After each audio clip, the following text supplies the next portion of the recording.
around about £400 to spend and you're considering buying either perhaps the BBC machine or the QL or the Amstrad, which one do you choose? Well, one of the things that might help you make up your mind is to pick up a copy of Personal Computer World magazine and read one of their regular bench tests. Now, by the merest chance, this gentleman sitting next to me, David Tebbutt, is the man who devised those bench tests for PCW magazine. And we're going to put him really on the spot because in a moment he's going to perform the very first television computer bench test. So you better get it right. To see if he does, we have a distinguished panel here to see fair play in the shape of Tony Harris, who is the publisher of PCW, Graham Cunningham there in the middle with the glasses, who is the editor of that magazine, and our resident old mate, Guy Cuny, the computer journalist. So a distinguished team of experts to see if poor David Tebbutt gets it absolutely right in the very first television computer bench test right here.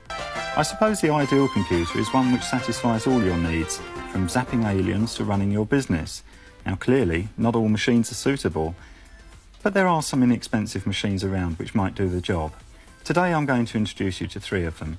First, the BBC Model B. Long in the tooth perhaps, but still a popular choice.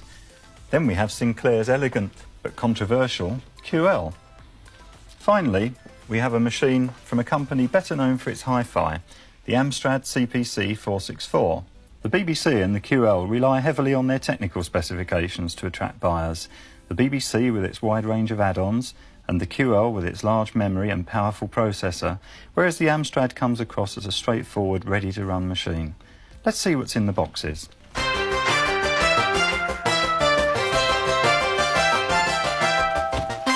First of all, the BBC. There's the machine, the keyboard and control unit, and in the box, a user guide and a welcome pack. The QL provides a little more.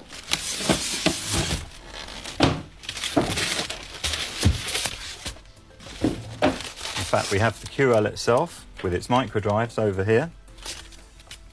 And then in the box, a power supply, various leads, including a printer lead, the manual, and some software and blank cassettes. Finally, the Amstrad comes as a keyboard cassette unit,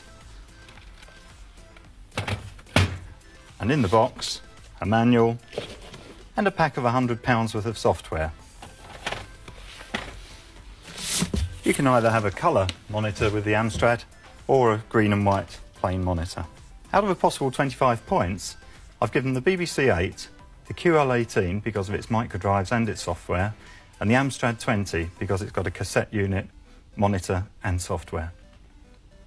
Different things affect the efficiency of a computer. The fastest processor in the world cannot make up for the deficiencies of a poor typist. The timings we're about to do will test the speed of the basic interpreter performing mathematically intensive tasks. We'll start the timings now and pop back later to see how they're coming along. Until computers can understand speech or thought, we're stuck with the need to communicate through a keyboard. Like a pair of shoes, it pays you to find something comfortable. The BBC has a traditional sprung keyboard. The keys feel like those on an electric typewriter or a professional computer terminal. The QL keyboard mechanism comprises a plastic moulding which forms a series of bubbles on which the keys rest. It works, but it doesn't lend itself to touch typing. The mechanism of the Amstrad is similar to the QL's, but a better design makes it much more pleasant to use.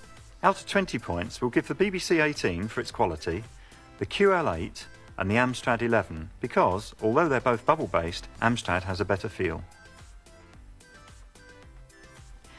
To get some idea of graphics performance, we shall get each machine to perform some simple drawing routines.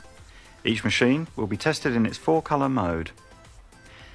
The BBC can plot points and draw lines. It will fill triangles, but other shapes require some programming effort. The circle was derived from a formula rather than a circle command. Plotting, drawing and circles pose no problem for the QL. Like the BBC, filling is possible, but it requires careful thought and programming effort. Plotting and drawing are straightforward on the Amstrad, but circles and shape filling need to be programmed. Out of 10 points, the BBC gets 4 because it has a limited fill command, the QL 5 for its circles and half a fill command, and the Amstrad gets just 3, which means that Amstrad now holds on to its lead by a single point. If you're to use your computer for games or music, then you'll be interested in the range of notes, the number of channels, and the facilities for shaping the waveform of the sounds. The BBC has 3 sound channels plus a noise channel. It plays just over 5 octaves and has a decent envelope shaper. The QL provides the modestly named beep command, which provides a single channel of sound. The Amstrad provides 3 channels, right speaker, left speaker, and both speakers, 8 octaves plus both volume and tone envelopes. So let's check the scores. Out of a possible 5 points, the BBC gets 4 because of its smart envelope control. The QL gets 1 because at least it made a noise, and the Amstrad 4 because of its channel control and envelope shaping facilities. That leaves Amstrad still in the lead with 44 points. One of the major influences on the long-term success of a computer is the range of add-on hardware and software products available. For most people, this should be a key factor in their decision to buy. Unlike our other contestants, the BBC has been on the market for a few years now. Accordingly, you can buy just about any add-on or piece of software you could possibly need. The QL was launched in early 1984, although deliveries didn't pick up for several months. Since then, a modest but growing support industry has developed.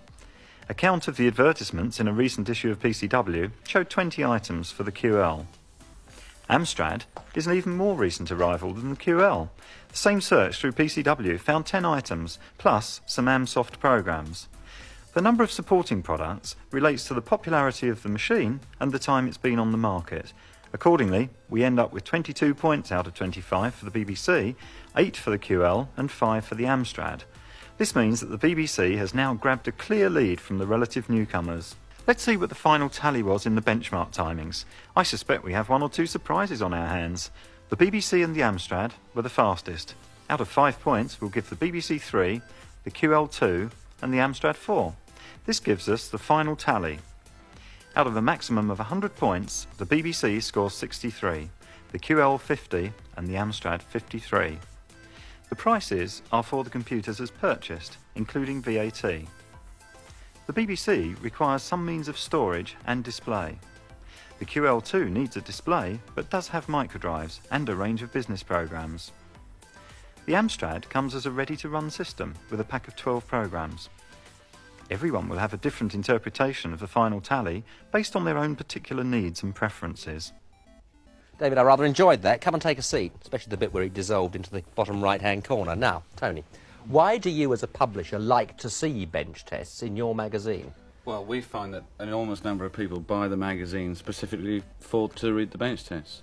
So from your point of view, it makes good commercial sense, doesn't it? That's right, yes. Now, from the editorial point of view, Graham, does a bench test really tell us anything? Or is it just an elaborate device to fill up the pages with respect? No, they're an excellent way of discovering, by way of independent objective criteria and the weightings you've used here, how well the machines will perform for you. Right, but do the criteria ever change? As new machines come onto the market, do you start testing new things that you formerly were not testing? Perhaps your perspective on the machines changes as the machines become capable of doing more advanced things, but it's a very basic approach which is constant. Right. How do you think it works on television? Very well. A lot more exciting. Well, yes, and you don't have to read it, that's true. Now, Guy, what are your views on bench tests in general and this one in particular? Well, bench tests are limited. They're very valuable. What I always feel about them is that it would be nice if you could actually put some money into them. What I'd like to know is how these machines compare with an ideal machine. Do you need to spend a lot of money to make this a proper machine, like buying extra discs? And what perhaps the viewers can help us with is by giving us a few definitions of what an ideal machine might be. Would it have a portable machine? Would it have colour? All that sort of thing. I'd like to have some ideas from the viewers, and then we can compare existing machines with a real machine rather than some of them which are getting a little old-fashioned. Seems to me what you're saying is that you're trying to institute a new benchmark for bench tests. Instead of comparing each machine with its peers, you would like each machine to be compared with some notionally perfect or ideal machine. Is that right? That's right. I feel that the technology has advanced, but the machines haven't.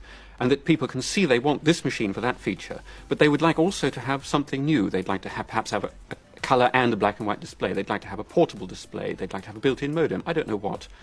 And they want to know how much more it would cost if they buy one of these old ones to add that. And then they can make a real comparison. Or maybe they'll tell us.